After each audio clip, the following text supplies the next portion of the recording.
गीता अध्याय 1 6 श्लोक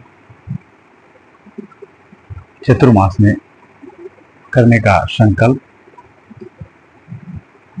भवान् भीष्मश्च कर्णश्च कृपश्च समितञ्जयः अश्वस्थामा विकर्णश्च सौमदत्ति स्थितैव च।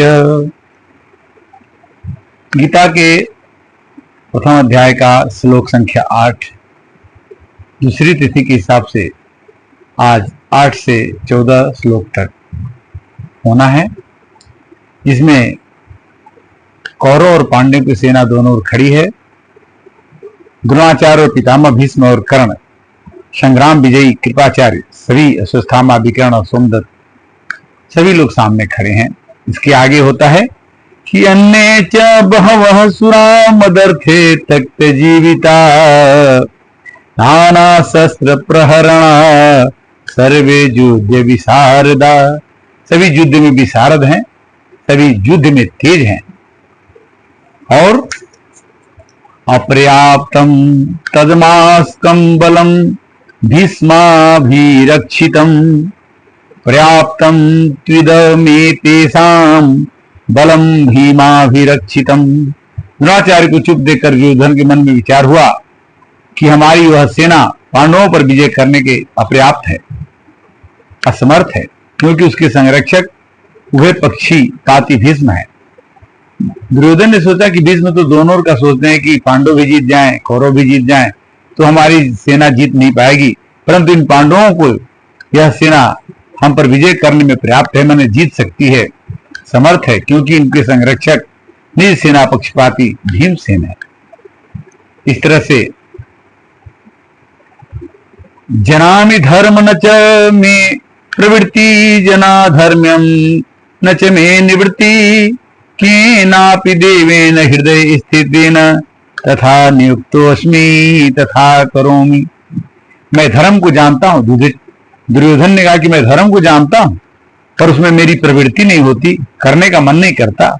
और अधर्म को जानता हूं, पर उसमें मेरी निवृत्ति नहीं होती, नहीं करने का मन नहीं होता। मेरे हृदय में स्थित कोई देव है जो मुझ में जैसा करवाता है वैसा मैं करता हूं। दुर्योधन ने गीता के अध्याय प्रथम में कह दिया कि मैं न चाहते हुए भी युद्ध चाहता हूं कि न करूं, किंतु हमारे में निवृत्ति हो नहीं पाती, और मैं चाहता हूं कि करूं तो उसको उसमें जो करने की प्रवृत्ति है निवृत्ति है। निवृत्ति मैंने न करना, अप्रवृत्ति मैंने करना।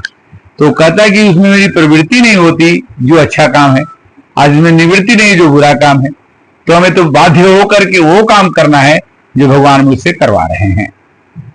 दुर्योधन के मन में स्थिति देव की बात कहता है, और वास्तव में कल्पना की कामना ही है कि जब वह कामना के वशीभूत होकर उसके अनुसार चलता है तो फिर वह पांडवों से संधि कैसे कर सकता।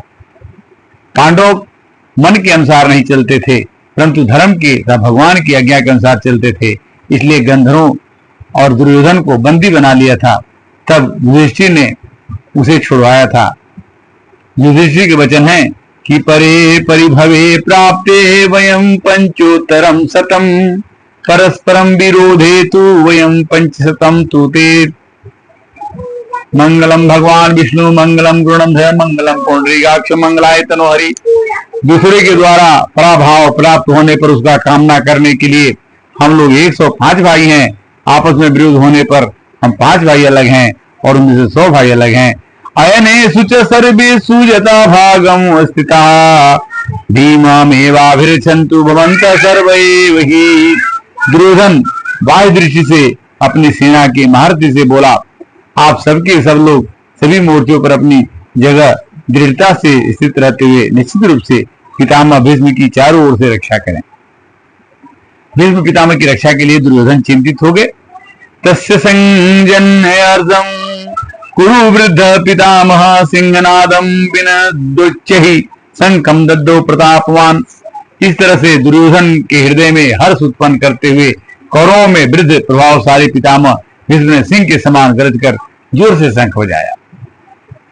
ततः शंखश्च भीर्यश्च पांडवान् गोमुखा सहसंत शब्द से मतलो भवात् इस तरह से उसके बाद शंख, भेरी, नगाड़े, ढोल, मृदंग बजने लगे और ये आज की गीता का पाठ 6 श्लोक प्रथम अध्याय से विश्राम, फिर अगले दिन के लिए अगले करेंगे। हरे कृष्णा।